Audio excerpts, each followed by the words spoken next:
Swahili. Swahili is the native language for many of the population in the part of East Africa, and also in Tanzania it is not widely spoken as natively, but it is as a lingua franca. The varieties between Swahili here is the simplification refers to the absence of irregular verbs, the reduction in numbers of noun classes chambers. Also, as using Swahili in other parts of Congo, there is the same reduced and simplified. For example, radically simplified, there are no noun classes. Verb structures are radically simplified. Also, as we said, there is no noun classes and only related to a limited number of sentences structure are employed. When pidginization has taken place and the result is the simplest from language employed as a lingua franca, the resulting variety is called a pidgin language. A pidgin language is a lingua franca which has no native speakers.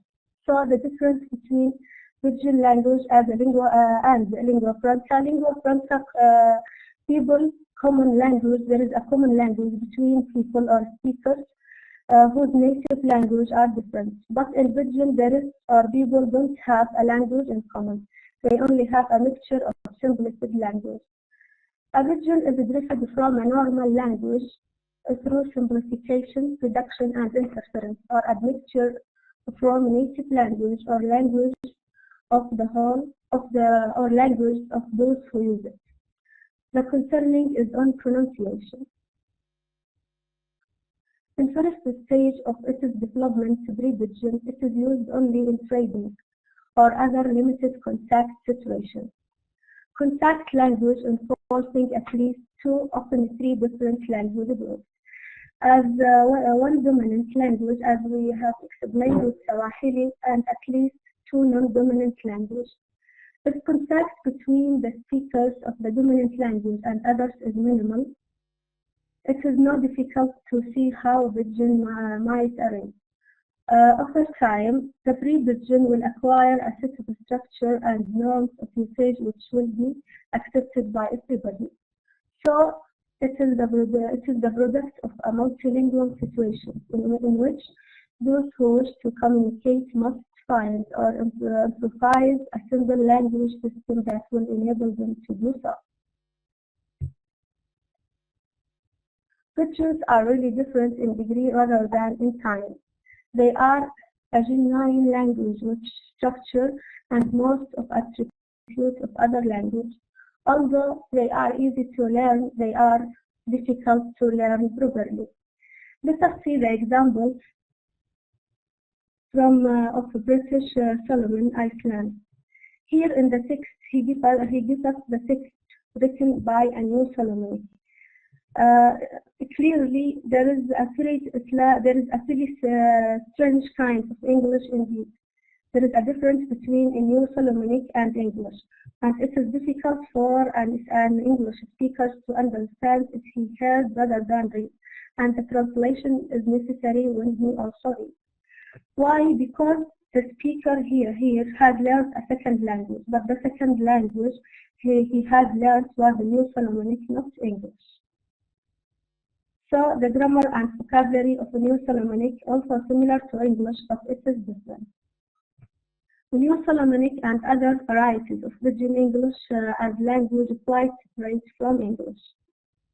We can say that all languages are subject to change, and they are all the product to influence and admixture from other languages. Pidgin languages are the result of a trouble on the part of European traders and colonizers. They are based on languages like English, French, and Portuguese. Kotoba from Kikongo, a Bantu language, it is a pidgin widely used in Western Congo and adjoining areas. Fanagolo, based on Zola, is a pidgin spoken in South Africa. Let us see what we mean by talk pidgin. Where a pidgin English is often referred to by linguistics as a talk pidgin, the name for the language in the language. It is from talk pidgin. Language spoken in Papua New Guinea. The origin of it is from English. It has official status in Papua New Guinea, and it is undergoing quite considerable serialization. Expansion of pidgin. Let us see how the pidgin will be expanded. The children will be native speakers of the pidgin, and they will grow up with other children having similar language backgrounds, when their parents normally communicate in the pidgin. As they grow up and become involved in a broad range of activities, education, music, religion, their language becomes more complex in terms of grammar, vocabulary, and discourse. So this process whereby reduction is repaired by expansion is known as creolization. Thus, a creole is often defined as a pidgin that has become the first language of a new generation of speakers. Creoles arise when pidgins become mother tongue. A creole is a pidgin which has expanded in structure and vocabulary to express the range of meaning and serve the range of functions required of this language.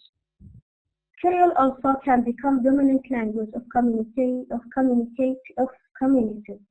So, Creole can become a dominant language of communities and even post-colonial nations, such as has happened in Jamaica. Of European-based Creole language, the best known are French, English, Portuguese, and Spanish Creole. French Creoles are spoken in Caribbean and adjoining areas. Also, it is spoken in the Indian Ocean. English Creoles are also spoken in different parts of the Americas, such as Suriname. Suriname is one of the most conservative of English Creoles. It has been very little affected by influence from English, and it gives us a good idea of what other less isolated Creoles may have been like at earlier stage of their history.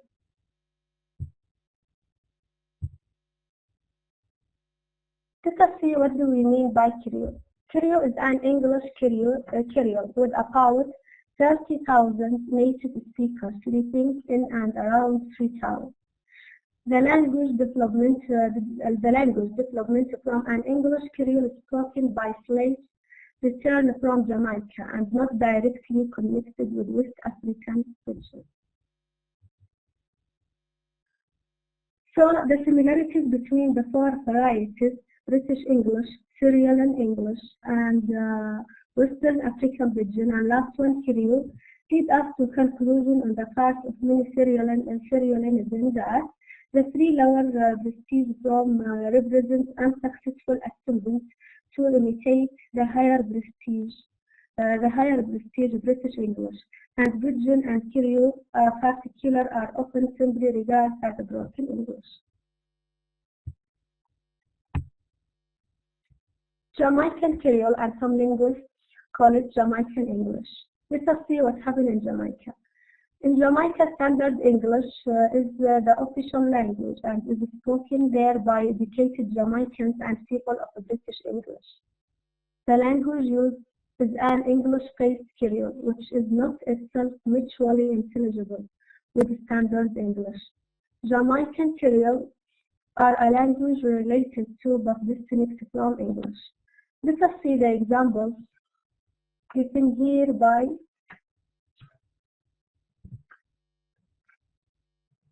there is here an extract from a Creole text cited by Jamaican Creole scholars, Perry. The problem here in this extract or in this text, the problem is that a social dialect continuum ranging from Standard English to deepest Jamaican Creole. This means that all language varieties in Jamaica have become synonyms with respect to Standard English, even they are not mutually comprehensible with it. The social dialect continuum may have arisen in the first place as a result of the influence of high prestige English on low spaces Creole, the more decuralization would take place. Let us see what is the meaning of decuralization. Is a process which attacks the simplification and admixture which occurs during regionalization. If all language of Jamaicans is considered as English, the number of problems may arise. These problems may be like the majority of Jamaicans speak a very inferior type of English, and the children never succeed in learning to read or write English as the result of these differences between English and many types of Creole. Linguistically, a sensible solution to this state of affairs would be a Norwegian type of approach. We will apply this type as a solution for these problems. A new standard Jamaican Creole could be developed, which would reflect much more closely to the nature of language spoken by Jamaicans. The second solution, it would resemble English but would nevertheless be regarded as a different language. And the last one, English could be then learned better. But for this solution, there are some obstacles to this solution. Let us see what are these obstacles. English is a statusful language, and it is the language of the culture which is powerful and influential in Jamaica. The political and social relationship between Jamaican Creole and English is not exactly the same as which existed between Danish and Norwegian. So this approach, or Norwegian type of approach, couldn't be the solution. Similarities between Creole language. One of the most interesting features of Creole language is the similarities that they share between one another. The similarities are as follows. All these Creoles are able to mark continuous aspects without marking things. Next, they show continuous aspects. By a particle independent word standing before the verb. Last one, the actual form of this particle is almost identical as in each case. Explanation of these similarities. These languages were generally the joint creation of sailors, and it is therefore not surprising that these languages are similar. Next, a second explanation goes under the means of the relaxification theory. This theory claims that the first widespread European-faced pidgin was Portuguese pidgin. Then the Portuguese spread to their other trading posts and colonies in Africa and Asia, and traders from other countries began to learn it as well. When French and English traders entered the trade, then the relaxification of this Portuguese pidgin took place. There are many evidence in favor of this theory as follows. These evidence are some Portuguese words still remain in many non-Portuguese pidgin and Creole. A large number of words found in Creole language can be traced back to Western African language. Third one, there are a number of grammatical similarities. Last one, the actual nature of grammatical similarities suggests links with West African language. The third explanation for these similarities is that of all Creoles are the results of expansion, and the children of these different communities all had to draw on their innate knowledge of what human language is general, and if the human language faculty is something which all human beings share, then it is perhaps not surprising the Creoles around the world have similar structure. Linguists have argued that African American vernacular English is descended from an original Creole. If this is correct, so African American vernacular English is a late or vestigial post-Creole. There are some languages in the world which look like post-Creole but which are not.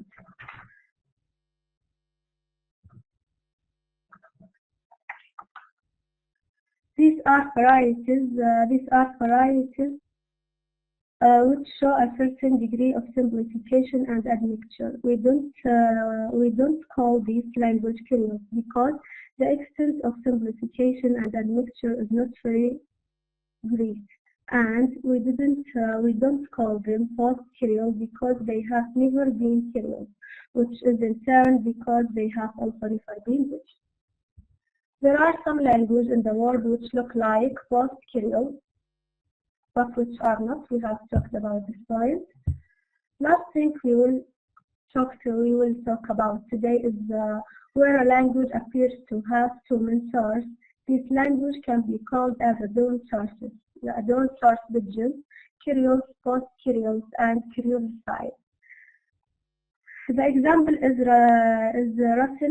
Russian Rusk, was a pidgin spoken in north of Norway, and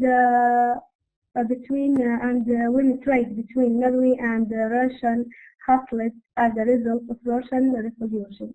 It was reduced and simplified language, which consists of elements taken from Russian and Norwegian in about equal measure. So this Russian Rusk pidgin is from the double sources.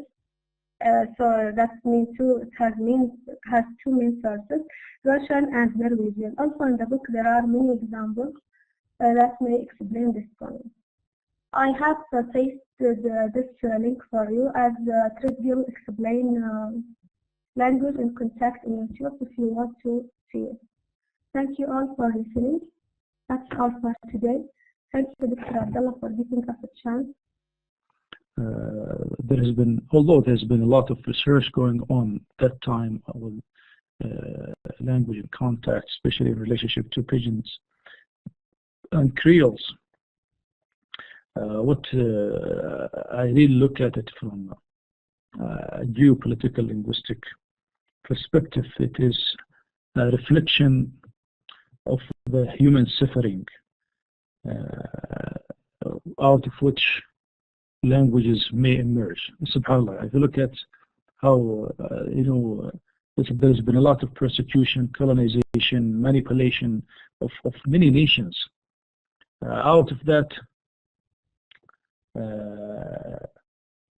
new linguistic varieties emerged.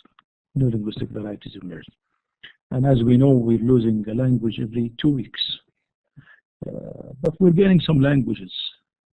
We don't know how many we gain, because the difficulty that many linguists are facing in determining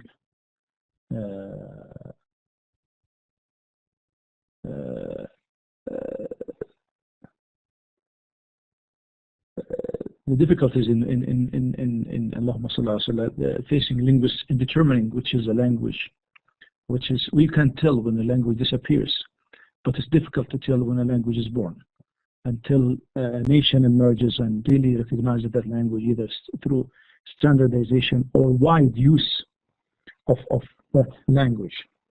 This is the reality of language.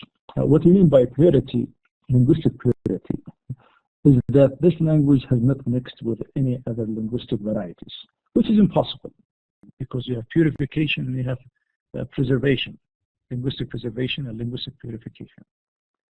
In preservation, they try to avoid borrowing from other languages, just like they do in French, but it has been overwhelmed with English terms, and they even established an institution, a very big institution that was supported by the government. They call it Allahumma salli ala sallam, the National Académie des Français. Okay, National Académie des Français, the National Academy of the French language, and its aim is to really filter and get rid of all the new, even in the newly borrowed words from other languages, especially from English. But anyway, they fail. But what they try to do, at least in government offices, in government correspondence, in official let's call official documents, and these things, they try to do that. Purification has happened in many other languages, like in Urdu and in Hindi. Okay, because of this, power, history, religion, politics, culture mix a lot with language, and this is why language is a breed of its own context. That you can never look at language away from its context, no matter what that context is. And then the purification took place that they focused on words only, because the grammatical structure in these varieties is almost the same, but because these words have a certain origin, like a word like salah that is used in Urdu, okay, namaz, okay, namaz, and anyway, it gives what I call it. It's not only implication, but rather a sense of meaning in the language that you don't want to have it in Hindi, because they think you belong to a Hindu, religion, Hindu culture. The same thing with the Muslims when they started using Urdu, and they claim that Urdu is the official language of Pakistan, while Hindi is one of the official languages of India, not parts of India. Okay, anyway. So if you look here, the issue of purity could be politically motivated, but here we talk about linguistically motivated term, which means that it's not really mixing with other languages, having in mind that it doesn't matter, but it's of its own breed, ما في شيء, a language of its own breed. Okay. Some governments actually translate documents in their own language instead of teaching that information in the other language that is implicit. Is it some type of pure making pure linguistic, something like that? As in German, I heard that they're mixing books, teaching Arabic instead of English or other language. So there is a difference. Purification is a language planning process. Okay. Anyway, this is a very interesting topic, and it raised. This is why I invited Salim and Dr. Salim to give you a taste of it. A lot of work has been taking place with language contact for the last half century. It's not a matter of a decade or two, and the importance of studying the creolization process became with the emergence of these dominating creoles.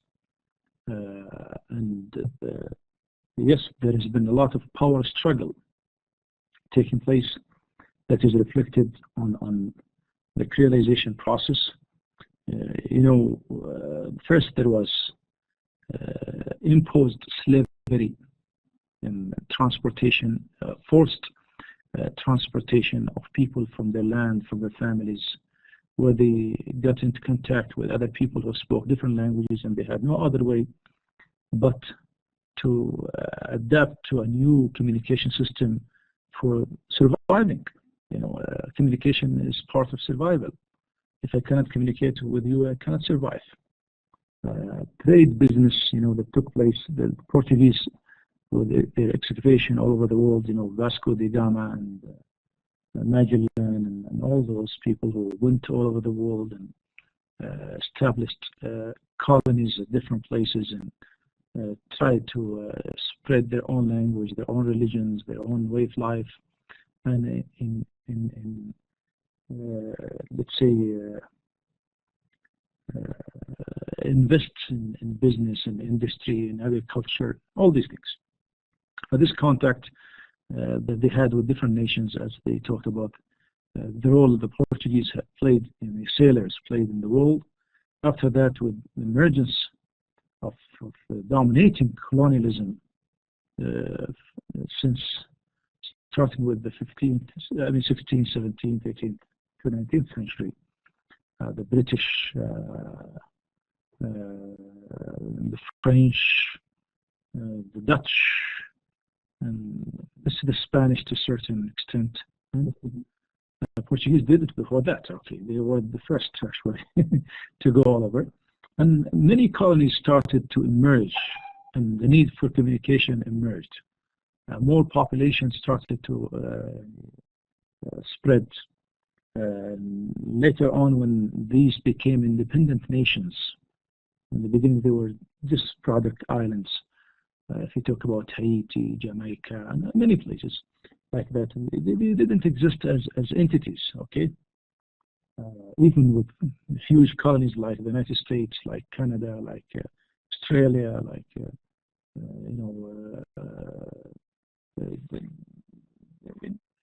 a new challenge came, which is education. Okay, and now we talk about colonial form of education, which is formal education, and there has to be a language for education.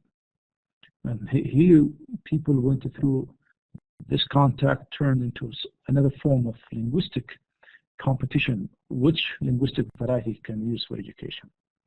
And as it is the case, I think in most contexts, it was the dominating colonial language because of many reasons. That these languages have, established linguistics in terms of grammar, in terms of linguistic background, teaching methodologies, teacher preparation, and all these things that made them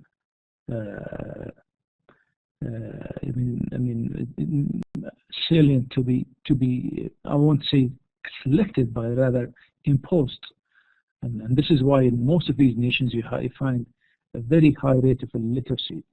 Okay, because yes, most people speak the Creole form, Haitian Creole, which is French Creole, but it's as Batul mentioned some examples. It's not, or they're not mutually intelligible when it comes with their original superstratum. And because in the creolization process, even with the pidginization process, we have to call it a superstratum and substratum. Usually the substratum, linguistic substratum, refers to the dominating languages where most vocabulary will come from. And the substratum is referring to the languages of the colonized people, or the dominated languages, okay? Where usually the grammatical structure, including pronunciation, morphological conjugations, syntactic structures, and sometimes discourse are adapted, okay? The people, they just get the words from the dominating language, and that merges into what we call pidgin. Later on, when the pidgin acquires native speakers, it becomes a Creole, and Creole develops into a fully recognized language. Although for a long time these Creoles were not recognized, but now with what they call it human rights movements, especially with the International Declaration of Linguistic Human Rights, those they're not minority languages anyway. The dominant language is a minority language spoken by a tiny elite who were imposed by the colonialists, but they are the one in power. But a lot of problems emerge: social, educational, political, economical, emerge out of that. You gave an example of, I think it's a Creole. I mean, that was a pidgin that developed around Freetown in Sierra Leone. Okay, and if we go back to the national war that took part in Sierra Leone like a decade and a half ago, this played a role in that. This played a role because those were a collection of people who spoke a different form of pidgin, which is Portuguese pidgin, while most of the speakers in Freetown, they speak English, and this is for the elite, a very tiny elite, unfortunately, the standardized variety of British English, although it's recognized as the official language. If you go to course, you speak in that language. If you want to go to the higher education, you must speak that language. And this is why illiteracy rates in these countries are very, very high. And that has affected the gross national income, affected, in terms of socially, in terms of poverty, education, medical services. Sometimes we think of language as something that we communicate with, but we don't look at it as a very important element of the fabric of society in which we live and goes into all aspects of language.